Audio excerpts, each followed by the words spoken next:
Welcome to the Half-Blood Report. Here we discuss Percy Jackson news, interviews, and all things Riordan. I'm Samuel, your co-host. And I'm Diego, your other co-host. And later on the podcast, we're going to be introducing our new section for discussion of TV shows. But first, Samuel, what were you doing Riordan related this week? I mean, it's pretty obvious. I feel like we were both just reading Paola Santiago. The new Rick Riordan Presents book came out, so, like, what else, right? Yeah, what else could we possibly be doing? But no, yeah, I think I did a little bit more than that. I did a trivia mistake, but Oh yeah, aside this from is that, hilarious. Oh no, but now you brought it up. You got to tell people, like, you got to oh my god. apologize for your Okay, yeah. crimes I'm sorry. against the Okay. I fandom. have I have to apologize. I did post a trivia in which I said the right answer for in what book did Reina first appear. And what I meant to say was in what book did Hyla first appear? It's Um Hilla. It's Hilla, Diego. I'm pretty sure it's Hyla. No, it's not. It's Hilla.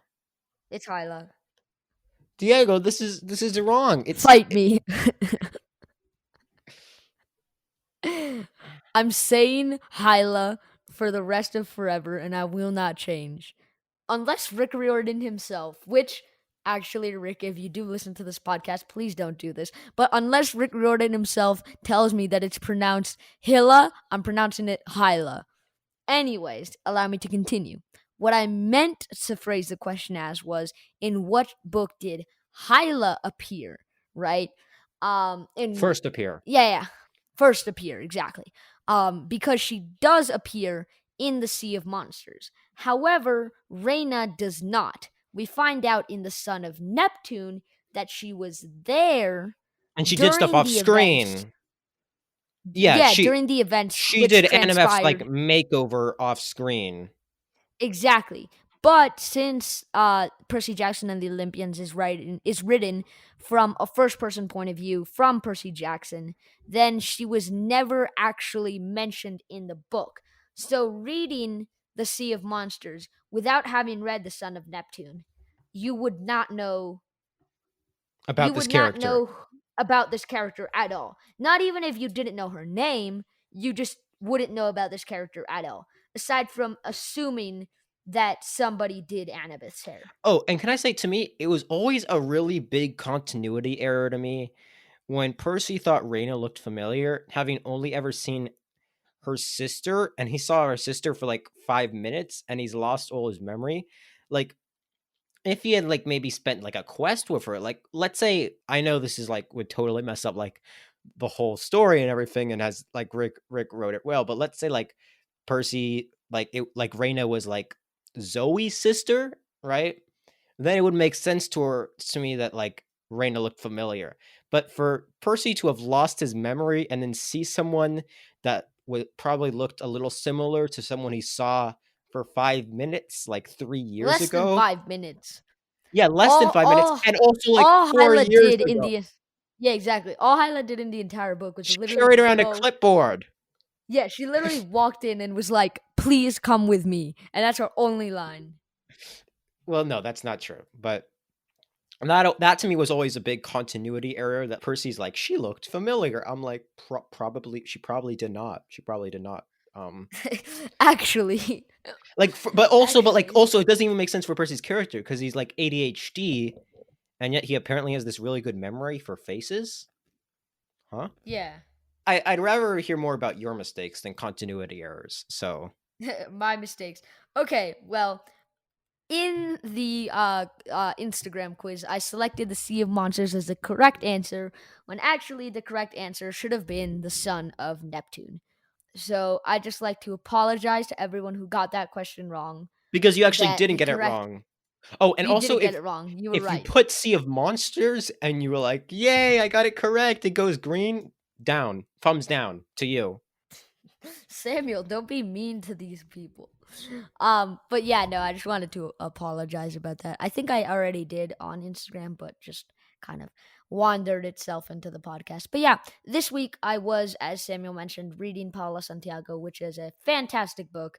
Um, If you guys have not already picked it up, I'm pretty sure there's a link in the show notes. Yeah, I'd highly encourage you to get it. But as well as doing that, I was actually reading this on my Kindle. And on the Kindle, it lets you see other books written by that same author. So I actually read the first couple chapters of We Set the Dark on Fire by Taylor K. Mejia. And then from there, I found Roshni Chakshi's Arusha, and I clicked on her author page and I read the first couple chapters of The Gilded Wolves. And then from there I actually read the first couple chapters of A Star Touched Queen. And then from there, I found Sarwat Chada's City of the Play God and read the first couple chapters of A Savage Fortress. So I was actually doing a lot of things, a bit not super Riordan related, but But still Diego, kind of but Riordan Diego, related. Diego, you're telling me that you haven't Yeah. read We Set the Dark on Fire? No, I haven't finished it. You mean you've read the first couple chapters for free on Goodreads? No, no, not on Goodreads, on Kindle. It's got free Jeez. stuff, but no, I think I'm gonna buy See, it. no, We Set the Dark on Fire is so good. I assume the It is a guild. very good book. Yeah, The Gilded Wolves, I also very much liked from what I read of the first couple chapters. yeah. I've been meaning to Um, read that too. yeah, but yeah, that's kind of what I was doing this week. Can we jump into the Demigod news? Can we jump Yes, into let us do that. Okay, we got lots of cool news this week. Well, first up, Paola Santiago is going to be a TV show. There's this famous actress modelist person. She's okay. Eva Longoria Baston. She's a producer, director, actress person, right? She has a check mark next to a Twitter. So I assume she also has a Wikipedia page that I looked at. More importantly, she like tweets this picture of Paola Santiago next to a cactus. So happy to be working with Taylor K. Brilliant books, Paola Santiago to life on screen. And then Taylor says that it's going to be a TV show. So yeah, I definitely summarized that well. Look, the main takeaway is Paola Santiago is being worked to be a TV show, and we found this out the week that it came out. I wonder, geez, I wonder when, at what point people found out Percy Jackson was going to be a movie. Yeah, yeah. Like when did that happen? No, I actually that's a very important question that I have. When did that happen? Because I just want to compare it to Percy Jackson to like how fast we find out Paolo Santiago is being worked for an Yeah, adaptation we to how literally we literally had like I think and no kidding like 36 hours to read the book and then it was announced that there was a sequel. it would have been 48 hours. So that's more than 36. Okay, yeah, yeah. But no, it was like right after. Pretty sudden. We're gonna talk about it kind of later in this episode about kind of what we want to see on screen in Paulo Santiago. Yeah, I'm really excited. But I was just kind of thinking about it. I'm like, Paolo Santiago probably had more like purchases on release date than the Lightning Thief did, Definitely. which is kind of just a weird thing to think about. Like, Yeah, that's pretty wild. Even though the Lightning Thief has sold many more millions than Paula Santiago, it wasn't that big when it came out. there are so many like classic things, like not just books, but also like I think this actually probably happens to movies more often, where they actually like become popularized. Like usually there's a lot of media for movies when they come out, and that's when they're supposed to be popular. But sometimes movies are just like, nope. So someone buys a DVD one day, and they're like, oh my goodness, this is amazing. Like that happened to Fight Club. Like Fight Club did pretty bad, pretty not I don't say badly, but poorly in theaters, and now it's like considered like top 10 best movies of all time. And it's like, I have not watched that movie. oh, it's a good one. I don't know. I feel like the plot twist. It's a very well done plot twist, but I think that the people who made the movie might have been a bit too proud of themselves for it, and then they kind of foreshadow it a bit too tough. But it's a very good movie. If I mean, if you haven't seen it, you should probably watch it, unless you're like too young for that. I don't want to judge what you're ready for at your age. Everyone's different at different ages. Just like take it up with your parents. Say, "Mom, watch Fight Club. Tell me if I can watch it." And then your mom watches Fight Club, and she's like, "I hate this movie because it's about toxic masculinity." But Well, that's a very big selling point right there, Samuel. I'll bet they'll want to watch it now. I mean, it's a good movie about toxic masculinity. you're uh, you're you're really selling it right now. uh, yeah. Oh, geez, I just realized we. Oh no, Diego, we broke the first rule of Fight Club. What? Oh, can we move on for the Demigod news? Yeah, we can. I think we should.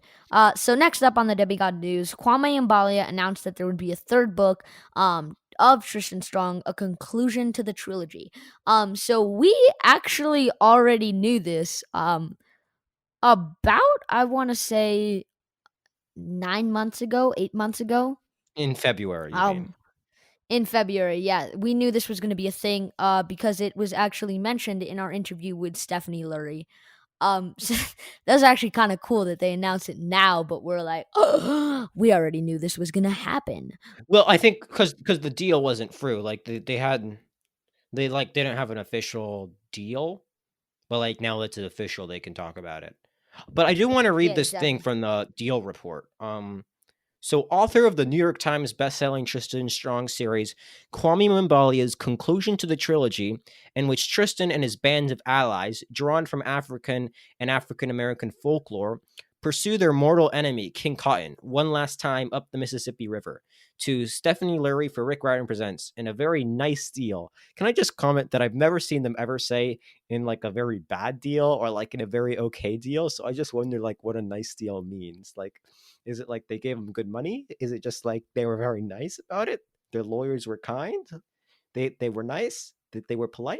But in a very nice deal, an exclusive submission for publication in fall 2021 by yada yada yada yada yada yada yada yada yada. So we also got a review. This wasn't planned in the Yummy on News, but I want to quickly read it. We also we got a starred review for this Tristan Strong sequel, the one that's coming out in October, not the one that's coming out in over a year from now. But Tristan Strong destroys the world. We got this review, and so a month's passed since rising eighth grader Tristan's first adventure in Alk, the world where African American folktale heroes are gods who live alongside African deities. Tristan's now an Anan Sesam, a carrier and spreader of stories. And after Ooh. the and after the Shamble Man, a new foe, kidnaps his grandmother and takes her back to Alk, he follows, determined to rescue her. Tristan heads off on an adventure that will challenge his reluctant hero-ness. Realistically, this aspect of his character hasn't changed, and force him to reckon with the truth. Though he saved Alk, he was also the reason Alk was in danger in the first place. Fans of the first book will cheer the return of old friends like capable, reliable Ayana, the ever quippy Gum Baby, who steals the show, as per usual, and the cell phone bound trickster and Nancy, and appreciate the new characters. The ending is nothing short of earth shattering, promising a fascinating next entry. Well paced, just like the previous installment, this sequel focuses on themes such as the meaning of diaspora and the effects of trauma, making for more nuanced and stronger story than the first. The human characters are black with varying shades of brown skins. That's the review. Okay. I want to quickly. This is a great review. We can talk about it more next time we're doing, an Oracle on Tristan Strong. We're not doing that right now, but I just wanted to highlight something very quickly, and make a very quick little prediction. Okay, so we got the thing that it's going to Okay. be. All We right. got we got this new villain, Shamble Man, right? We also know that there's going to be a plot twist at the end. Okay, that promises an even better sequel slash conclusion to the trilogy. We got here in which Tristan, this is the description again for book three, in which Tristan and his band of allies, drawn from African and African American folklore, pursue their mortal enemy, King Cotton, one last time up the Mississippi River. Diego, the Mississippi River is not Okay. an out. The Mississippi Yeah. River is with us. So I'm thinking Prediction time. Shamble Man is either working with slash for slash is King Cotton. We find out the end, or maybe in the middle, whatever. And the plot twist is King Cotton escapes back into Earth. And book three is them chasing him around as he causes havoc, not just in Alk, but in our world. And so Oh. the main Oh villain of damn. but like the thing is that the thing that's really stood up to me is because like we thought King Kong was done for, but now we're finding out that he's going to be a big player in book 3. It would only make sense for him to be a big player in book 3 if he was a big player in book 2 as well, right? So that's what I'm saying. He's going to Yes. be the main villain throughout the series and not just, You maybe called the it. did I call it? I think I'm pretty sure you called it in the Well, episode in which it would have been in in our episode last 10. oracle. Yeah, in our no, in our last oracle about Tristan Strong 2, you called it. I don't know. I'm going to have to go back and listen to see how smart I am. Probably not that. I guess we're gonna find out. But yeah, I hope that's my big prediction that comes true. But finally on the Demigod news, we got a little update about the Percy Jackson TV show. But I don't want to go into it that much because we got a brand new section just to talk about this. Well, not just to talk, but to talk about this. But yeah, it's time for our new section. Diego, can I get a drum roll for the title? You can indeed get a drum roll for the title. Hephaestus TV. Woo! This is our new section in which we discuss and make predictions on and review all TV Riordan related. Yeah, so I figured we're going to need a section to talk about TV, especially with the Percy Jackson TV show. And so why not introduce it now? So this time on Hephaestus TV, we have two things we're discussing. First up, our thoughts and feelings about the announcement for the new Paola Santiago TV show, and then just a little later we're going to be talking, as we just mentioned, Rick Riordan's update on the Percy Jackson show. So kind of what I thought originally is I was kind of confused because I had just finished reading Paolo Santiago, which was fantastic, but the whole plot of the book I think takes place over the course of 3 days, Yeah, which is it's pretty short. It might actually be like just like it's what's 3 times 24? I'm not good at math. What's that? That's 60? No. 3 times 72. 24, yeah. 72, 72. Yeah, it might actually not even be 72 hours. It might be something like 68 hours or 66 hours or something like that. It's actually pretty short. And we'll get into more of that when we actually review the Paulo Santiago. But I was kind of confused. Like, how are you going to make a usual like 8 episode to 6 to 12 episode season over the course of just such a short amount of time? And obviously there is a way to do it. I was just kind of confused and thought it might adapt better to a movie, just because it does seem like something that's kind of altogether. The chapters are very cliffhangery, so I guess it could adapt somewhat to episodes. But kind of like my initial thoughts were, there's a lot of special effects going on, and a lot of makeup that's gonna need to happen. So this is assuming it is live I action. Is mean, it but live action? if you don't go do a bunch of makeup, how can you get the Emmy award for the makeup? But yeah, I we don't actually know if this is live action yet. Of course, we're I hope it. hoping I it's mean, live action. so I mean, they're But they're working with like an actress to make it. So, I feel like she's probably gonna want to star in it. So that also probably makes it more likely to be live action. yeah, what Samuel said. So kind of, I'm just thinking, if it is animated, it's actually gonna be like a pretty cool, I think, animated TV show. But if it's live action, it's gonna be more like kind of like a horror drama. Like, it's gonna be a lot less kid friendly, I feel. And that's just because, like, when you actually think about what's going on in this book, like, obviously as a book it's totally kid friendly, like there's nothing wrong. But when you think about what's actually going on, it's probably very scary to see in real life, to be terrorized by monsters and like locked in cages and stuff. So I don't know how it'll play to a younger I audience, mean, which is why I originally was thinking it was going to be animated.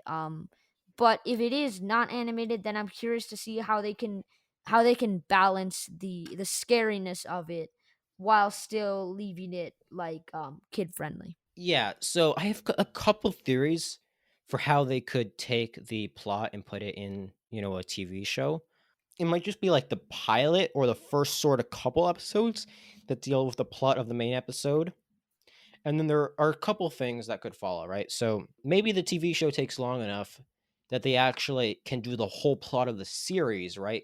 I think currently it's going to be a duology, but who knows? They might make it into a trilogy, Paola Santiago. So it might take the plot of book one and book two, possibly, though I don't even know if this is going to be a thing, book three, and put it into, one season, right? But I feel like we Yeah. don't know enough about Paola Santiago book two to really say yet about that. Um, but another theory I kind of had was they could kind of take the first couple episodes, make that about the first book of Paola Santiago, but then they could kind of turn it into a monster of the week type show, and that would be very interesting to me. It could be sort of like a Mexican take on Buffy the Vampire Slayer. And Dale, I don't know Can if you you know can what. you Yeah, thanks. Can you just So yeah, so for listeners out there and for Diego who don't know what Buffy the Vampire Slayer is, it's this TV show about like a girl who in I think in high school. I actually haven't watched it. I just know like this pop culture thing who hunts vampires and other related monsters, but it follows the monster of the week type archetype. And again, if you don't know what that is, I'll explain it. But Diego, but believe it or not, whether or not you know what it is, you actually are very familiar with the monster of the week archetype. Um, where? How? because the monster of the week archetype is actually just a variation on the villain of the week, sometimes referred to as freak of the week archetype, that you would actually be very familiar if you've watched any of the CW superhero TV shows. um Oh, where they just fight like whatever random villain happens to appear that episode. yeah, and so every episode is just fighting another random Yeah. villain. Sometimes But sometimes there's like an overarching thing, but for the most part it's just like that. well, yeah, there is usually an overarching plot for the whole season, and each villain of the week, they're usually fighting the villain, and that sort of fight and what they learn from that fight actually overall sort of applies to the main storyline and helps them do better in their fight against the main villain of the season, who usually pops up a few times throughout the season, right? And so like you can kind of think about like that, about how they fight like one sort of villain of the week, and then like they grow and learn lessons, and maybe like they learn that that villain of the week was actually working for the main villain, right? And so that's very popular, on the CW shows, Smallville.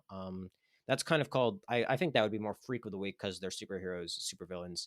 But there's villain of the week, and monster of the week is just an archetype of that, where it's every week instead of being a villain, it's a monster, which was Mm. what kind of Buffy the Vampire Slayer did, and uh, I wouldn't say Stranger Things isn't really a monster of the week show because it relies much more heavily on a one plot line than you introducing a different monster every week. But Stranger Things is probably very much inspired by that kind of show where you have what's kind of set in a small town, and there's this monster that you have to fight in the suburbs. um and every week Yeah. there's a new monster. There's actually it's actually such a common archetype for TV shows that they actually made a board game inspired by that. No, not a board game. I'm sorry, a role playing game, and that role playing game, ironically, is actually called Monster of the Week, and it lets you play like your own Monster of the Week storyline. Um, and Oh, that's so they, cool. they actually played that on the Adventure Zone, which is the Amnesty arc. But I kind of ran on a rant there, but I'm just kind of saying, so Paola Santiago could kind of be on a Mexican take on the sort of Buffy the Vampire Slayer Monster of the Week thing, where it's this sort of, powerful female character who has to fight a monster each week, except these ones would all take root in Mexican folklore and Mexican, mythos of monsters and stuff. And so that's what I would find very interesting. If they chose to, have the plot of the main book, whether in the first couple episodes or spread out across the entire first season, however long that may be, from 5 to 10 to 20 episodes.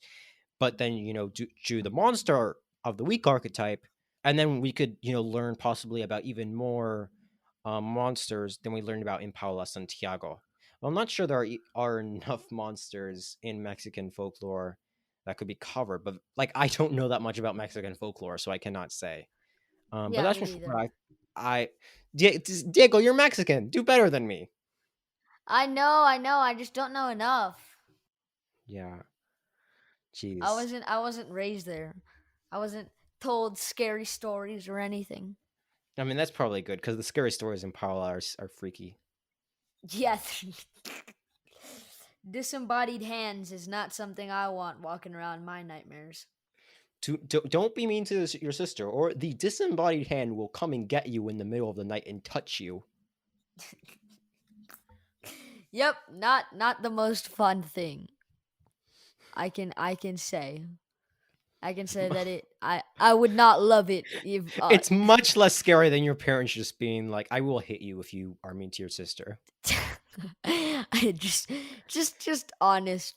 At least that's a I'll hit you. rational I'll fear. hit you. Yeah. Yeah, exactly. Uh, It's not um. like they've gone and like made you traumatized for the rest of your life or something. Yeah, I feel like hitting your kid will cause a lot less therapy than telling them about the stories in Paola Santiago.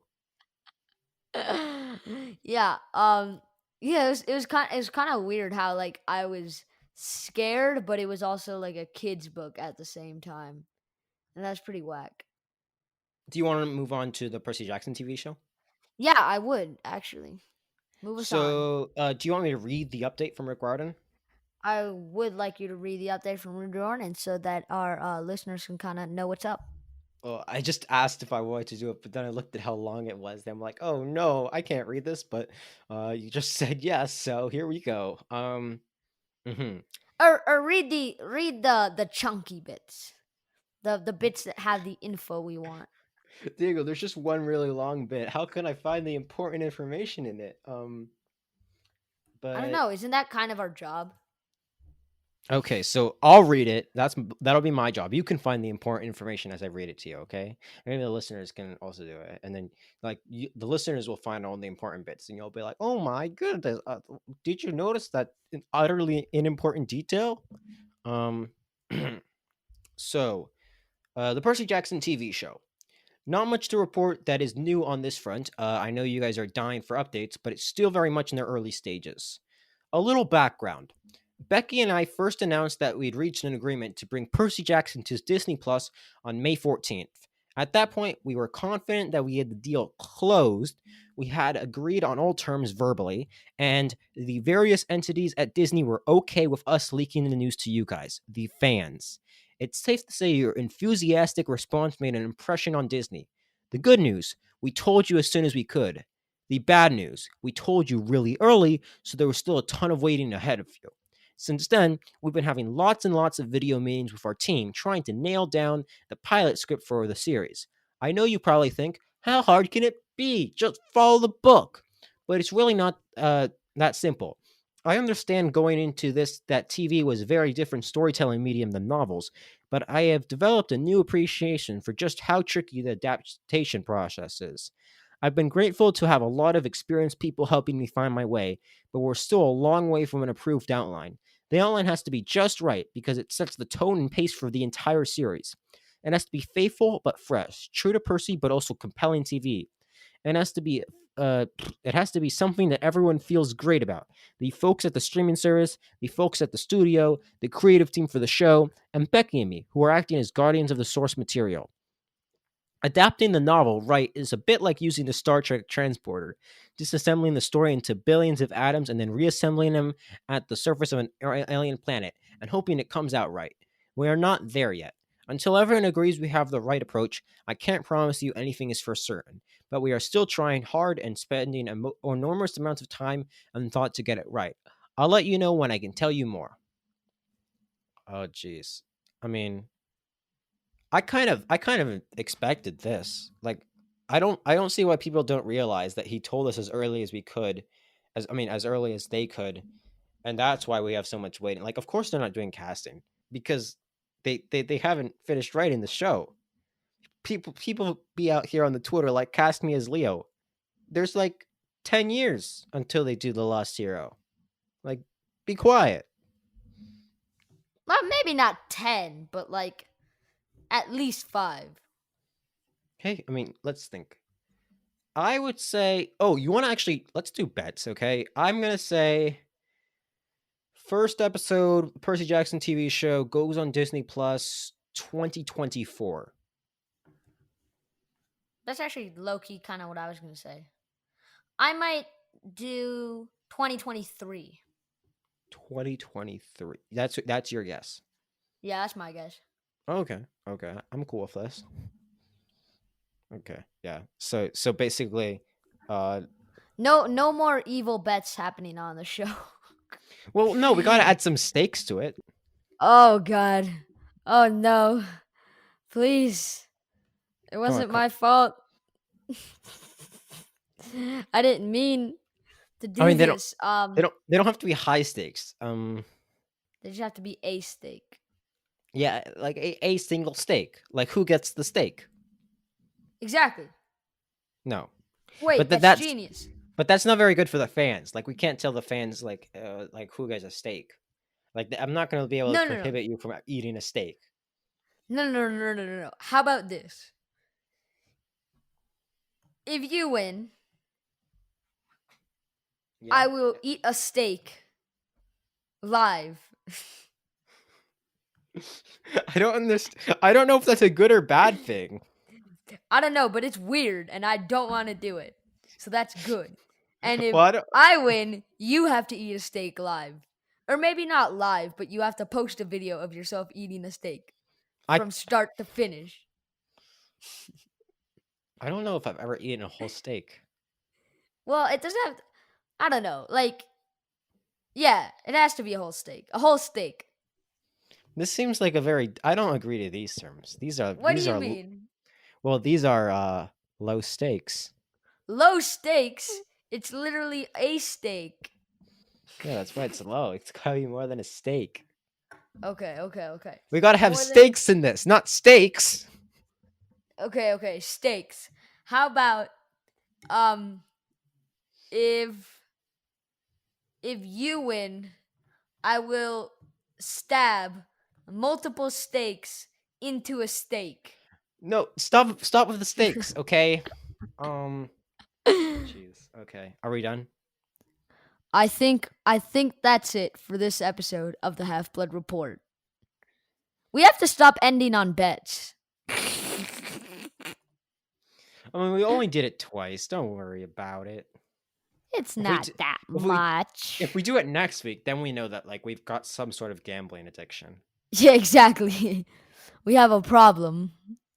We have a really big addiction to very long-term gambles. Gambling, exactly. With weird stakes. Exactly. Samuel, how can I contact this podcast? You can follow the show on Twitter at Half Report. You can also find us on Instagram at The Half Blood Report, or email the show at thehalfbloodreport@gmail.com. We also have a website, thehalfbloodreport.com. Yeah, okay. That said, it's time for credits. I wrote the theme music for this show. I do our editing. My co-host here is Samuel, and I'm Diego. This is the Half-Blood Report podcast, the only HBR that matters. Survive till next week. Till next week.